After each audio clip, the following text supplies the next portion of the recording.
और अपने साथ जितने भी घटक दलों को लेकर चल रही है उसको भी उलझा के चल रही है। वो एक आरोप प्रत्यारोप लग रहा है कि सरकारी तंत्रों से लड़ो, और सरकारी तंत्र से जब आप लड़िएगा तो जनता ये समझती है कि कांग्रेस का भी एक लंबा शासनकाल रहा है, और उसने अपने लंबे शासनकाल में क्या किया है, उसने लंबे शासनकाल में देश को खोखला कर दिया और देश में जो सरकारी तंत्र था उसका इस्तेमाल किया। उनको यही लग रहा है, लेकिन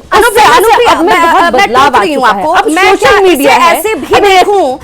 क्या मैं इसे ऐसे भी देखूं कि जब सिक्योरिटी फोर्सेस तैनात थी, जब इलेक्शन कमीशन ये कह रहा था कि निर्भीक होकर आप वोट करने के लिए पहुंचिए, आप अपने मताधिकार का इस्तेमाल कीजिए, तो जनता को लगा कि हाँ, बीजेपी के कैडर को लगा कि हाँ मैं सुरक्षित हूं, मैं टिका हूं, और लोगों को ये भरोसा वो दे पाया कि भाई हम आएंगे तो आपके हक की बात होगी, आपके लिए विकास होगा, आपके लिए योजनाएं आएंगी, आप सुरक्षित माहौल आपको मिलेगा। एग्जैक्टली आप बंगाल में, जब आप बंगाल के इस चुनाव के पहले आप जब 21 के चुनाव की चर्चा करेंगी देखेंगी, और कितने चुनाव रहे हैं कि जहां पे बंगाल में चुनाव के दौरान हत्याएं हो जाती हैं, और इस तरह का डर रहता है कि जो लोग अगर टीएमसी के खिलाफ भी है तो वो वोट निकल के वोट नहीं डालता है, क्योंकि उनको पता है कि ये तंत्र जो है, ये जो सरकार है, ये उनको आने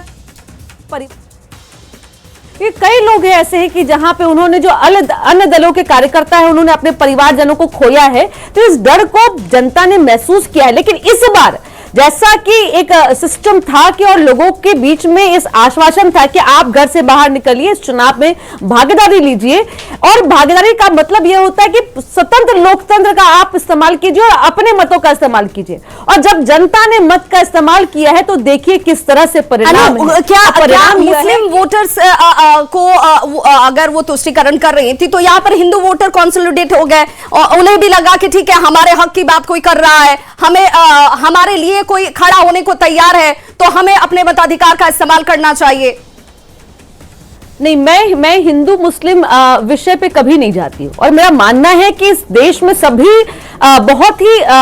सिस्टमैटिक तरीके से रहते हैं और सभी को आजादी है और सभी जो है संविधान पे विश्वास करते हैं। देखिए, आपको जब वोटिंग जो प्रतिशत जब रिजल्ट आएगा तो आप देखिएगा मुस्लिम भाइयों ने, महिलाओं ने भी तय किया है कि टीएमसी की सरकार नहीं चाहिए, हमें बंगाल में वैसी सरकार चाहिए कि जो सबको साथ लेकर चले, एक सुरक्षित माहौल हो सके। क्योंकि एक बात कहना, हाँ ये आप कहिए कि आप देश के जो नागरिक नहीं है, बिल्कुल जनता बहुत समझदार है, जनता बहुत समझदार है, और इसीलिए इसमें महिलाओं को उम्मीद नजर आई, इसीलिए डर के आगे उम्मीद वाली ये आंकड़े हैं, और पहली बार ऐतिहासिक आंकड़े के साथ जीत की तरफ इस वक्त अग्रसर होती हुई बीजेपी। एक छोटा सा अंतराल, फौरन होंगे वापस, लगातार जारी है 5 राज्यों का धुरंधर कौन।